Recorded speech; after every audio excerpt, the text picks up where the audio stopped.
नमस्कार, मैं अर्चना चौधरी, हिंदी प्रवक्ता। और आज हम सीख रहे हैं छंद। छंद वास्तव में काव्य रचना है, लेकिन कई बार हम अपने मनोभावों को प्रकट करने के लिए क्या करते हैं, काव्य लिख देते हैं। तो वो काव्य छंद नहीं हो सकता। बच्चों, छंद होने के लिए कुछ नियमों का पालन करना पड़ता है। जब उन नियमों का पालन किया जाता है तो ही वो काव्य रचना छंद बनती है। छंदों का सबसे पहले प्रयोग ऋग्वेद में किया गया। आपको पता है हमारे वेद कितने हैं? 4।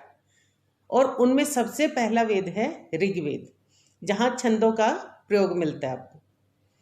अब छंद शब्द जो है वो बना है चट धातु से, और इस छंद शब्द का अर्थ होता है खुश होना। यानी कोई भी काव्य रचना जो हमें खुशी प्रदान करती है, लेकिन अगर वो नियमों में बंधी है, नियमों का पालन करके लिखी गई है, तो वो कहलाती है छंद। इसकी परिभाषा द्वारा इसको और स्पष्ट करते हैं कि छंद ऐसी रचना है जिसमें मात्राओं, वर्णों, यति, गति, संख्या, क्रम, तुक और चरण, इन सभी नियमों का पालन किया जाता है। जब इन सब नियमों का पालन किया जाता है तो जो रचना बनती है वो कहलाती है छंद। इसे और स्पष्ट करते हैं कि छंद के कुल मिलाकर 7 अंग होते हैं। कई जगह आपको 6 अंग भी मिलेंगे जिसमें तुक नहीं होगा, लेकिन हम इसके 7 अंगों की विस्तार से चर्चा करेंगे। अब पहले हम समझते हैं चरण। चरण क्या होता है बच्चों? जो काव्य है उसका हर एक भाग कहलाता है चरण। जैसे देखो, करत करत अभ्यास ते, ये क्या है? एक चरण है। जड़मति होत सुजान, ये दूसरा चरण है। और जब ये दोनों मिले तो बन गई एक पंक्ति, जिसे छंदों में कहते हैं दल। छंद में चरण कितने होते हैं? 4। चरण के कितने भेद हो गए? 2। कौन कौन से? एक समचरण और एक विषम चरण। अब सम नाम से स्पष्ट है कि जिसमें सम संख्या हो। तो 4 तक में सम संख्या कौन सी होगी? दूसरी और चौथी। तो दूसरा और चौथा चरण क्या हो गया? समचरण। विषम क्या हो गया? पहला और तीसरा। तो पहला और तीसरा चरण क्या हो गया? विषम चरण। तो आपको चरण स्पष्ट हो गए। स्वर या स्वर से युक्त व्यंजन को हम कहेंगे वर्ण। स्वर कितने होते हैं? 11। ए, आ, ई, ये सभी क्या है? स्वर है। और व्यंजन कौन सा? जिसमें स्वर लगा हो। तो कै, क्योंकि कै के नीचे हलंत नहीं है, यानी ये क्या है? स्वर युक्त व्यंजन। इसी प्रकार से ख, ग, घ, तो ये सब क्या है? स्वर युक्त व्यंजन। अब व्याकरण में जो वर्ण हैं वो अलग होते हैं, छंदों में वर्ण अलग होते हैं। उसे हम स्पष्ट करते हैं। जैसे देखो, पढ़ना है। पै में क्या है? ए स्वर है, उसको अलग कर दिया। ढ में भी ए स्वर अलग कर दिया, और न में भी आ स्वर अलग कर दिया। इस प्रकार ये व्याकरण के हिसाब से अगर देखो तो ये कितने वर्ण बनते हैं? 6 वर्ण। लेकिन छंदों में ये कितने वर्ण हैं? 3 वर्ण। कौन सा? पै, ढ और ना। इसी प्रकार से और देखिए उदाहरण, आचार। आचार में क्या है? आ, चा और रे, ये 3 क्या है? वर्ण। अब हम करते हैं मात्रा। मात्रा क्या होती है? जब आप किसी भी वर्ण को बोलते हो या उसको उच्चारित करते हो, तो उस समय जो समय लगता है उसको बोलने में, उसे हम कहते हैं मात्रा। अब मात्रा सिर्फ किस में होती है? स्वरों में। जैसे ये देखिए, कै, का, की, कू, कू, के, कै, को, कव, ये सब क्या है? मात्रा। क्योंकि इनमें जो मात्रा लगी है वो स्वरों की मात्रा लगी। क्योंकि व्यंजन तो क्या है इसमें? कै है, लेकिन मात्रा क्या है? ए की, आ, ई, ऊ, ए, ऐ, ओ, औ। इस प्रकार ये क्या होगी? मात्रा। मात्राओं के 2 प्रकार होते हैं, एक गुरु और दूसरा लघु। गुरु जैसा कि नाम से स्पष्ट है, जिसके उच्चारण में ज़्यादा समय लगता है, लघु जिसके उच्चारण में कम समय लगता है। अब गुरु को आप अंग्रेजी के एस की तरह लिखोगे और लघु को हम लिखेंगे खड़ी पाई की तरह या एक की तरह, कि लघु को जब आप गिनोगे तो वो एक गिना जाएगा, लेकिन गुरु को जब आप गिनोगे तो वो दो गिना जाएगा। जैसे इसमें लिखना है, लिखना में ली, क्योंकि इसमें लघु है, ख में लघु है, ना में गुरु है, तो दो मात्राएं पहले होगी और गुरु की दो मात्राएं मिल गई तो कुल कितनी होगी? 4 मात्राएं। लेकिन अगर आपसे कोई पूछे इसमें वर्ण कितने, तो छंदों के हिसाब से इसमें वर्ण 3 है, ली, ख और ना, लेकिन मात्राएं कितनी होगी?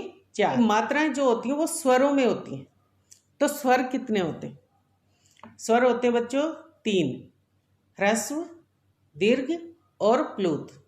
ह्रस्व को पिंगल शास्त्र में लघु कहते हैं और दीर्घ को पिंगल शास्त्र में गुरु कहते हैं। और तीसरा होता है प्लुत। प्लुत जो स्वर है वो ज़्यादातर संस्कृत में प्रयोग किया जाता है, हमारे हिंदी में बहुत कम प्रयोग होते हैं। जैसे ओम है, ओम में जो ऊ वाला वर्ण है वो क्या है? प्लुत स्वर। तो यहाँ हम सिर्फ 2 स्वरों का जिक्र करेंगे, एक ह्रस्व और दूसरा दीर्घ। तो ह्रस्व क्या होते हैं?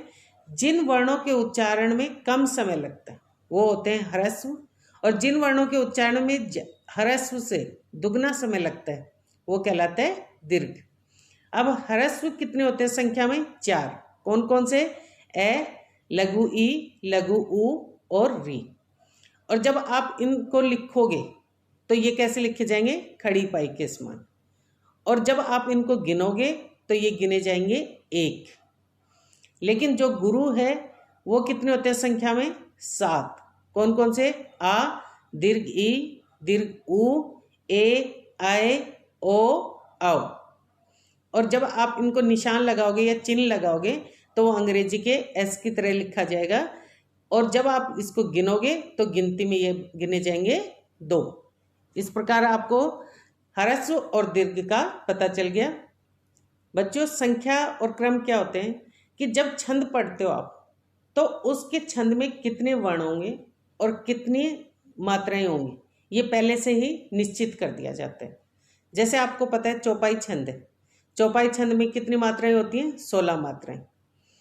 किसमें? प्रत्येक चरण में। क्रम क्या होता है कि छंद तो उसके प्रत्येक चरण में कहाँ लघु आएगा और कहाँ गुरु आएगा, ये क्रम जो है वो पहले से ही निर्धारित होता है। अब आता है यति और गति। यति होती है जैसे आप काव्य पढ़ते हो, जब पढ़ते पढ़ते कई बार आप थक जाते हैं तो सांस लेने के लिए रुकना पड़ता है, तो वो छंद में कहलाती है यति। और जब आप एक प्रवाह के साथ उस कविता को या काव्य को पढ़ने लगते हो तो वो छंद में कहलाती है गति। यति यानी कहाँ रुकना है ये पहले से निर्धारित होता है, और इसकी परिभाषा ये लक्षण में पहले बता दिया जाता है। अब छोटे छंद हैं तो उनमें तो क्या होता है कि प्रत्येक चरण के बाद रुक जाते हैं, यानी विराम का लिया हर एक चरण के बाद। छंद ऐसा है जो बहुत बड़ा है, जैसे मालिनी छंद है। मालिनी छंद में ये बताया गया है कि 8 वर्णों के बाद पहले यति है और दूसरी यति है 7 वर्णों के बाद। तो ये है यति और गति। अब गण और तुक पहले देखेंगे। गण 3 वर्णों को मिलाकर बनते हैं, और इसको याद रखने का एक साधारण सा नियम है, यमाता राज भान सलगा। अब देखो 3 वर्ण मिलाओ। यमाता तो यह में क्या है? लघु मात्रा आएगी, आ में गुरु, ता में भी गुरु, तो यगण यानी पहला वर्ण है उसके आधार पर उसका नाम लिखा जाएगा, तो ये बना यगण। तो यगण कैसे बना? लघु गुरु गुरु। अब है मगण, तो वो देखो मा ता रा, तो तीनों में क्या है? आ की मात्रा है, तो ये क्या हो गए? गुरु। तो गुरु गुरु गुरु किस में होंगे? मगण में। अब है ताराज, ताराज किस में? तगण में। तो आ की मात्रा है ता में, रा में भी आ की मात्रा और जय में ए की मात्रा, तो गुरु गुरु लघु। अब है रगण, रगण में रा जय भा, तो गुरु लघु गुरु। जगण में लघु गुरु लघु। भगण में भानस। आप लिखोगे तो गुरु लघु लघु, नस्ल यानी नगण, तो उसमें क्या बनेगा लघु लघु लघु, सलगा यानी सगण, तो लघु लघु गुरु। इस प्रकार से तीन तीन वर्णों को मिलाकर क्या बनते हैं गण। और उसको याद करने के लिए ये नियम आसान सा है, इसके द्वारा आप गण याद कर सकते हो। अब आता है तुक। तुक क्या होते हैं? जब आप काव्य पढ़ते हो तो उसका हर एक चरण के अंत में या तो समान स्वर आएगा या समान व्यंजन आएगा। जैसे मुझे प्यारी है हिंदी, जग में सबसे न्यारी हिंदी, तो इसमें अंत में क्या है दी आ गया, तो ये क्या बन गया तुक। अब छंद भी तुक के आधार पर दो प्रकार के होते हैं, एक होता है तुकांत छंद और एक अतुकांत छंद। तुकांत यानी अंत में तुक आए, जिस छंद के अंत में तुक आए वह तुकांत छंद। ए मतलब नहीं, तुकांत मतलब अंत में तुक नहीं आए, जिस छंद के अंत में तुक न आए वो अतुकांत छंद। अब ये था गण और तुक। इस प्रकार से ये सारे अंग जहाँ भी काव्य में होंगे तो वो काव्य क्या कहलाएगा छंद। अब छंद के भेद कितने होते हैं? तीन, एक वर्णिक, एक मात्रिक और मुक्तक। अब वर्णिक में जैसे नाम से स्पष्ट है वर्ण, मात्रिक में मात्रा और मुक्तक में मुक्त यानी स्वतंत्र। तो वर्ण किसे गिनोगे आप? वर्णों को। मात्रिक में क्या गिनोगे? मात्राओं को। और मुक्त में किसी भी नियम का पालन नहीं किया जाता, वो अपने आप में स्वतंत्र होते हैं। कई बार आपसे परीक्षा में पूछा जाता है कि वर्णिक छंद की परिभाषा बताइए या मात्रिक छंद की परिभाषा बताइए। तो वर्णिक छंद हो गया वे छंद जिनमें वर्णों की गणना की जाती है, जैसे कवित और सवैया है, जिनमें मात्राओं की गणना की जाती है, तो वो छंद क्या कहलाते हैं? मात्रिक छंद। जैसे दोहा और चौपाई, इसमें हम क्या गिनते हैं? मात्राएं, वर्ण नहीं गिनते इसमें। और मुक्त छंद क्या होते हैं? आधुनिक काल में जितने भी कवि हुए उन्होंने इस छंद का बहुत प्रयोग किया है, और ये निराला जी का खुद का ये कहना है कि ये जो छंद है वो क्या है, छंद की भूमि पर है परंतु फिर भी अपने आप में स्वतंत्र है। यानी ये छंद कहलाता है परंतु ये छंद के किसी भी नियम का पालन नहीं करता, इस प्रकार ये कहलाएगा मुक्त छंद। लेकिन इन तीनों में सबसे महत्वपूर्ण है मात्रिक छंद, तो हम यहाँ करेंगे मात्रिक छंद। मात्रिक छंद के भेद होते हैं बच्चों तीन। कौन कौन से? एक सममात्रिक, अर्ध सममात्रिक और विषम मात्रिक।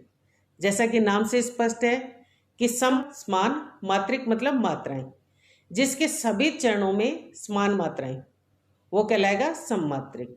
जैसे चौपाई है तो इसमें प्रत्येक चरण में कितनी मात्राएं हैं? 16 मात्राएं, तो वो क्या हो गया सममात्रिक। अर्ध सम, अर्ध मतलब आधे, आधे में समान मात्राएं हो। अब आधे का मतलब ये नहीं है कि पहले और दूसरे में और तीसरे और चौथे में समान मात्राएं, नहीं। अर्ध सममात्रिक का मतलब होता है कि विषम में समान होंगी और सम में समान होंगी, यानी पहले और तीसरे चरण में समान मात्राएं होंगी और दूसरे और चौथे चरण में समान मात्राएं होंगी। जैसे दोहा है, दोहा का पहले और तीसरे चरण में 13 मात्राएं होती हैं, दूसरे और चौथे चरण में 11-11 मात्राएं होती हैं। अब विषम मात्रिक छंद क्या होगा? जिसके सभी चरणों में भिन्न भिन्न मात्राएं हो, कितनी भी हो सकती हैं, जैसे छप्पे और कुंडलियां। इसमें मात्राओं जो होती हैं वो प्रत्येक चरण में अलग अलग होती हैं। अब ये मात्राओं को आप गिनोगे कैसे? कैसे पता चलेगा कि इसमें लघु है या गुरु है? तो इनके कुछ नियम निर्धारित होते हैं, उनको हम थोड़ा आसान तरीके से समझने का प्रयास करते हैं। जैसे देखिए लघु वर्ण देखें, ए, ई, उ और री, तो इसमें कौन सी मात्रा लगेगी? लघु। इसके अलावा अनुनासिक, अनुनासिक यानी जहां भी चंद्र बिंदु होगा वहां भी क्या मात्रा लगेगी? लघु। लघु कैसे लगती है? खड़ी पाई की तरह या एक की तरह। जैसे देखो तनु, तनु में क्या है? तय में ए की मात्रा है, न में लघु उ की मात्रा है, तो यहाँ क्या आएगा? दोनों ही लघु मात्रा है जी।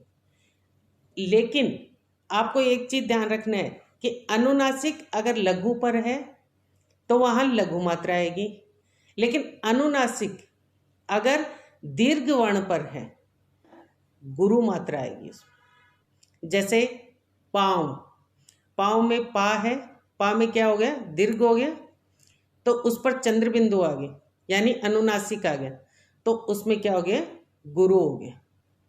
तो वो क्या लग गया, गुरु, और वह में क्या हो गया, लघु। गुरु मात्रा कहाँ लगेगी, आ, ई, उ, ए, ऐ, ओ, औ, अंग और विसर्ग ए है। जैसे आदमी, आदमी में क्या है, आ की मात्रा है आ, द में ए की है तो वहाँ लघु हो जाएगा, आ में क्या हो जाएगा, गुरु हो जाएगा। मी में क्या हो गया, क्योंकि उसमें दीर्घ ई है तो वहाँ भी क्या हो जाएगा, गुरु। अब ये देखिए, संयुक्त व्यंजन से पहले अगर लघु भी होगा वर्ण तो वो क्या हो जाएगा, गुरु।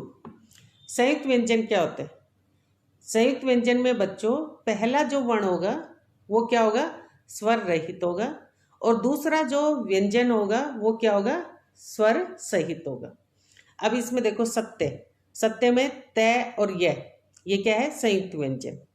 इससे पहले क्या है, स में क्या है, लघु की मात्रा आनी चाहिए ना, क्योंकि इसमें ए की मात्रा है। क्योंकि इसमें तय अगला जो है, जो कि स्वर रहित है, वो जुड़ जाएगा और इसको क्या बना देगा, गुरु। तो और यह लघु रहेगा ही, तो ये बन जाएगा गुरु लघु।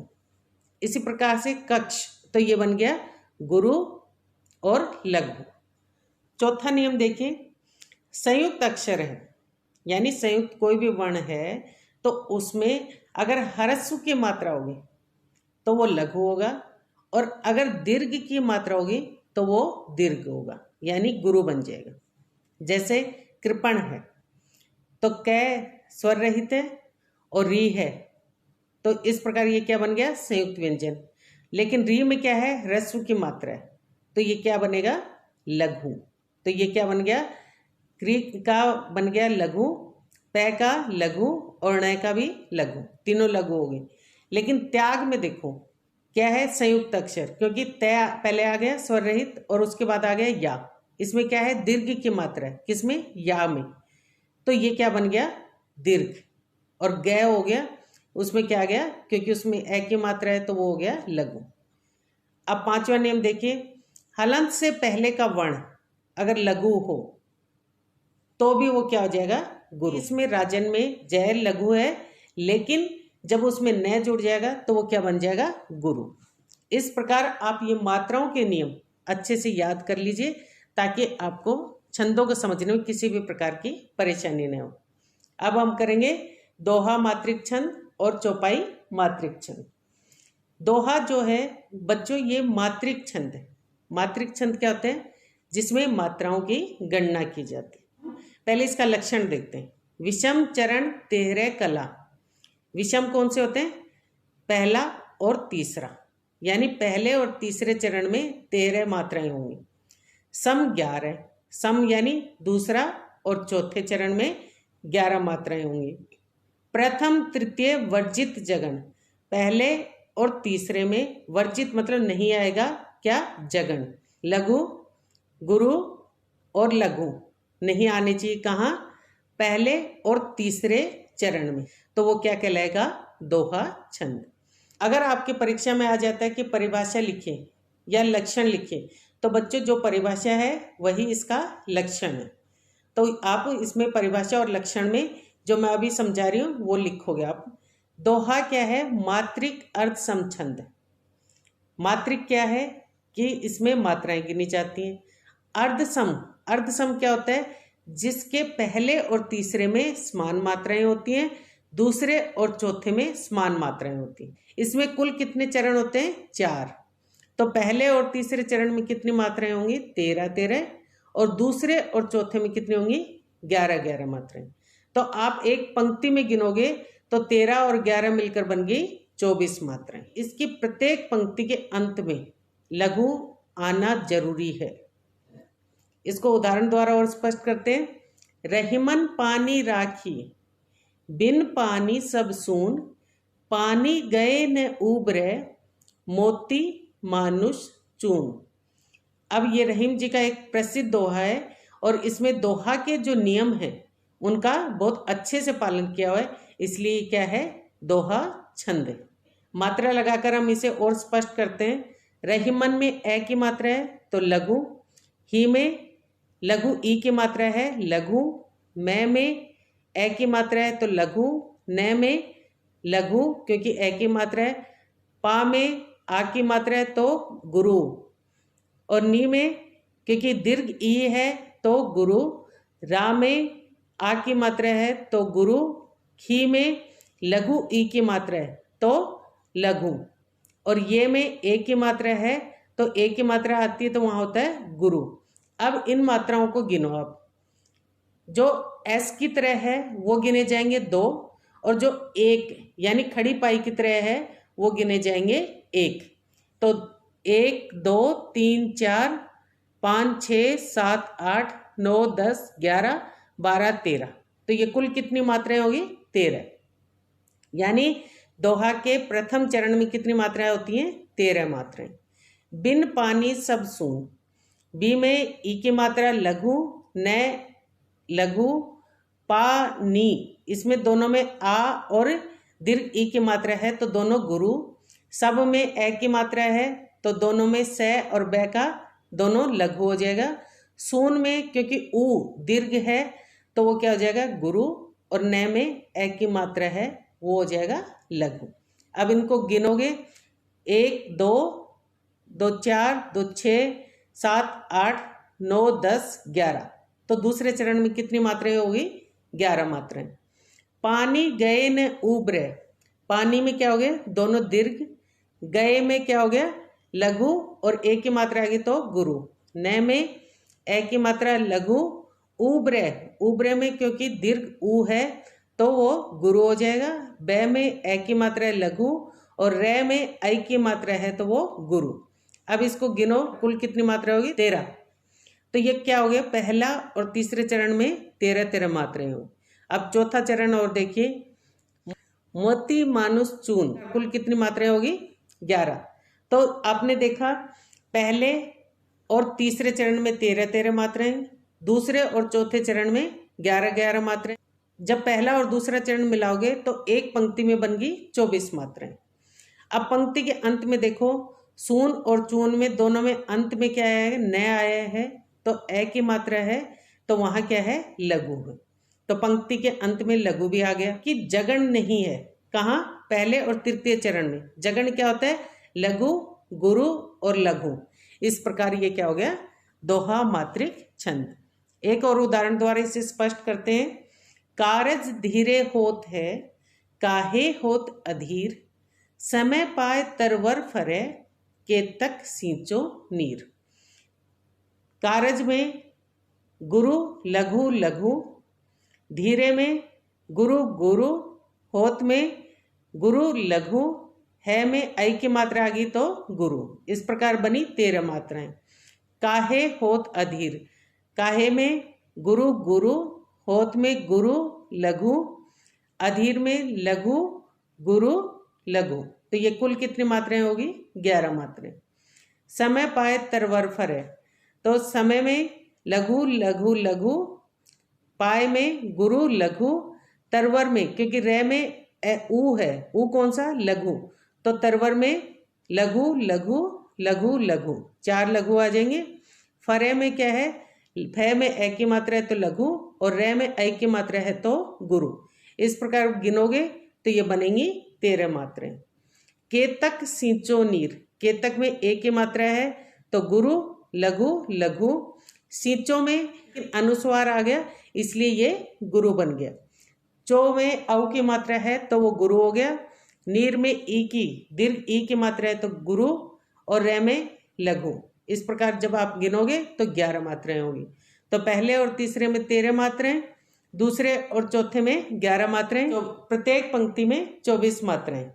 और पंक्ति के अंत में क्या है, रे है तो लघु है, तो लघु भी आ गया। इस प्रकार ये क्या हो गया, दोहा मात्रिक छंद। अब देखिए चौपाई मात्रिक छंद। चौपाई में भी हम क्या गिनेंगे, मात्राओं की गणना करेंगे। पहले इसका लक्षण देखिए। कल सोलह जय सदा सुहाव, जाके अंत जयता नहीं भावे, सम सम विषम विषम सुखदाई, कवि गण ताकी कह चौपाई। कल सोलह जय सदा सुहाव, यानी जिसके प्रत्येक चरण में क्या हो 16 मात्राएं। जाके अंत जय, जय मतलब जगण, ता मतलब तगण, जिसके अंत में, कहाँ पंक्ति के अंत में जगण और तगण नहीं आने चाहिए। सम सम, सम के बाद सम आना चाहिए, यानी समकल के बाद समकल, विषम विषम, विषमकल के बाद विषमकल आने चाहिए। कवि गण ताकी कह चौपाई, यानी कवि जो हैं जिसमें भी ये नियमों का पालन किया जाता है उसे चौपाई कहते हैं। अब इसकी परिभाषा और लक्षण आपसे पूछा जाता है और कई बार उदाहरण भी पूछा जाता है, तो आप उदाहरण को भी अच्छे से याद कर लें और इसकी परिभाषा और लक्षण भी। तो वो देखिए, लक्षण क्या हुआ, चौपाई एक सममात्रिक छंद है। बच्चों सम क्या होता है, जिसके प्रत्येक चरण में समान मात्राएं। तो आपको पता है कि चौपाई के प्रत्येक चरण में कितनी मात्राएं होती हैं, 16 मात्राएं, इसलिए ये क्या कहलाएगा, सममात्रिक छंद। और इसके पंक्ति के अंत में जगण और तगण नहीं आने चाहिए। अब जगण क्या होगा, लघु गुरु लघु, और तगण होगा गुरु गुरु लघु, ये नहीं आनी चाहिए। समकल के बाद समकल और विषमकल के बाद विषमकल आना चाहिए। अब समकल क्या होता है, जिसको भी 2 से भाग जाता है, 2 4 6। विषमकल क्या होता है, जिसको भी 2 से भाग नहीं जाता, 1 3 5। तो इसको हम उदाहरण द्वारा समकल और विषमकल और स्पष्ट कर देते हैं, वो देखिए। हनुमान चालीसा का एक प्रसिद्ध उदाहरण है, जय हनुमान ज्ञान गुण सागर, जय कपीस तिहुलोक उजागर, राम दूत अतुलित बलधामा, अंजनी पुत्र पवन सुत नामा।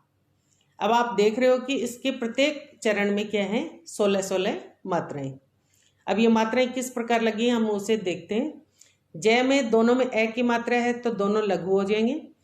हनुमान में माँ में क्या है, आ की मात्रा है तो वो क्या हो जाएगा, गुरु। बाकी तीनों में लघु। ज्ञान में ज्ञा क्या है, आ की मात्रा है तो वहाँ क्या हो गया, गुरु। और न में ए की मात्रा लघु। गुण में दोनों में लघु है। सागर में आ की मात्रा है सा में तो वहाँ गुरु हो जाएगा, बाकी दोनों में लघु। अब ये गिनो, इस चरण में क्या हो गए, 16 मात्राएं होंगी। जय कपीस तिहुलोक उजागर, जय में क्या हो गया, दोनों लघु। कपीस में पी में क्योंकि दीर्घ ई है तो वहाँ गुरु हो जाएगा, बाकी दोनों में लघु। तिहु में ती में लघु है। हूँ में क्या है, अनुनासिक आ गया तो वहाँ क्या हो गया, लघु। जहाँ भी अनुनासिक आता है तो अगर ये गुरु होता तब तो वहाँ गुरु हो जाता, लेकिन ये क्या है, ह्रस्व स्वर है तो इसलिए यहाँ क्या हो गया, लघु आ गया। लोक में क्या हो गया, ओ की मात्रा है लो में तो वहाँ गुरु और कै में लघु। उजागर में जा में क्योंकि आ की मात्रा है वहाँ गुरु, बाकी तीनों में लघु। जब गिनोगे तो ये बनेंगी 16 मात्राएं। अब इसमें हम देखेंगे कि समकल के बाद समकल और विषमकल के बाद विषमकल कैसे आता है। जय में 2 मात्राएं हैं, हनु में भी क्या है, 2 मात्राएं, तो समकल के बाद क्या आ गया, समकल। मान में क्या है, 3 मात्राएं, और ज्ञान में भी क्या है, 3 मात्राएं, यानी विषमकल के बाद विषमकल। गुण में क्या है, 2 मात्राएं हैं तो वहाँ समकल हो गया। सा में भी क्या है, 2 मात्राएं तो वहाँ भी समकल, यानी समकल के बाद समकल आया। अब देखोगे गर में क्या है, 2 मात्राएं हैं, और जय में भी क्या है, 2 मात्राएं।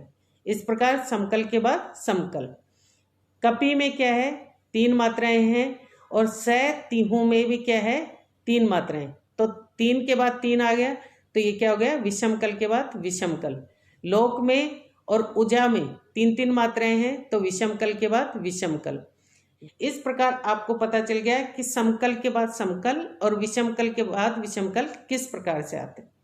अगला देखिए, राम दूत अतुलित बलधामा। राम में राग में आ की मात्रा है तो वहाँ गुरु, मैं में ए की मात्रा है तो लघु, दूत में गुरु लघु, अतुलित में चारों क्या है, लघु है तो इसलिए वहाँ 4 लघु आ जाएंगे। बल में भी क्या है, ए की मात्रा है दोनों में तो वहाँ भी लघु आएंगे। धामा में दोनों में क्या है, आ की मात्रा है तो वो दोनों गुरु हो जाएंगे। अंजनी है क्योंकि ए के ऊपर क्या आ गया, अनुस्वार आ गया, तो जहाँ भी अनुस्वार आ जाता है तो वो लघु होने पर भी वो क्या हो जाता है, दीर्घ, तो वो क्या बन जाएगा, दीर्घ। और जनी में क्या हो जाएगा, दोनों में लघु हो जाएगा क्योंकि दोनों लघु हैं। अब पुत्र को देखो, पुत्र में क्या है, पू है, पू क्या है, लघु है, तो लघु में क्या आना चाहिए, लघु की मात्रा आनी चाहिए, लेकिन फिर भी यहाँ गुरु की मात्रा है। वो इसलिए क्योंकि पुत्र में त्रय, त्रय क्या है, संयुक्त व्यंजन है, और त्रय किससे बना है, तय और रे, तय क्या है, स्वर रहित है, तो पू के बाद क्या आ गया, स्वर रहित तय, तो स्वर रहित तय पू में जुड़ जाएगा और लघु को क्या बना देगा, दीर्घ, और रे अलग रह जाएगा, वो रह जाएगा लघु। पवन सुत में सभी में लघु है, नामा में दोनों में आ की मात्रा है, तो वो हो गया दीर्घ। प्रत्येक चरण की अगर आप मात्राएं गिनोगे तो वो क्या बनेंगी, 16 मात्राएं। और चौपाई छंद में क्या होता है, जगण और तगण नहीं आने चाहिए, कहाँ, पंक्ति के अंत में। जगण क्या होते हैं, लघु, गुरु और लघु नहीं आना चाहिए, तो पंक्ति का अंत क्या हो गया, उजागर और तनामा, तो वहाँ नहीं है, और तगण भी नहीं है। तगण क्या होता है, गुरु गुरु लघु नहीं है। उम्मीद है आपको छंद अच्छे से समझ में आ गए होंगे, मैंने काफ़ी विस्तार से आपको समझा दिया है। अगले वीडियो में हम सिर्फ दोहा का परिभाषा और लक्षण और चौपाई का परिभाषा और लक्षण समझेंगे, तो वहाँ से भी आप देख सकते हैं ताकि आपको समझना और याद करना आसान हो जाए। पिछली वीडियो मैंने समास, संधि और अलंकार समझाए हैं, उनके लिंक आपको मेरे डिस्क्रिप्शन बॉक्स में मिल जाएंगे, वहाँ से आप देख सकते हैं। अगर आपको ये वीडियो पसंद आया हो तो इसे लाइक करें, शेयर करें, और अभी तक सब्सक्राइब नहीं किया है तो इसे सब्सक्राइब करें। धन्यवाद।